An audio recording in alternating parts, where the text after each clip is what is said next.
కాలం ప్రియులరా, మీ క్షేమాన్ని కోరిన వారమై మీ మీద మాకున్న ప్రేమను బట్టి ఇరిగినటువంటి హృదయముతో ఉదయకాలము ఈ చలికి తెల్లవారుజామున ప్రభు యొక్క ప్రేమను చేతపట్టుకొని మీ వీధిలోనికి రాగలిగినాం. అయ్యా, ఇది కులం కాదయ్యా, అయ్యా ఇది మతం కాదయ్యా, ఇది మార్గం ఎక్కడికి?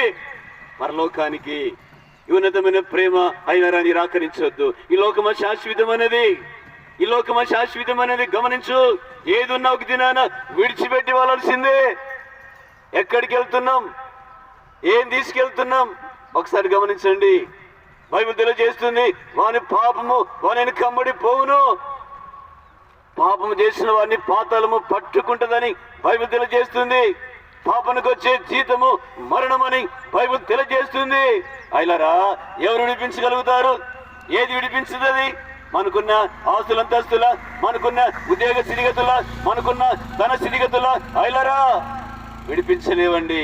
విడిపించడానికి ఆ పరమాత్ముడి లోకానికి యేసుక్రీస్తు అనే నామకరణం ధరించిన వాడై ఈ లోకానికి వచ్చి మనందరి రక్షణ కొరకై కల్వరిలో ఆయన బలైతూ వచ్చినాడు. ఆ ఉన్నతమైన ప్రేమను గుర్తెరిగితే చాలు, పరలోకము నీదే. ఆలస్యం చేయదు ప్రియుడ, నేడే ప్రభువైన యేసుక్రీస్తునందు విశ్వాసం ఉంచుము. అప్పుడు మీరును మీటి వారు గొప్ప రక్షణ, పాప క్షమాపణ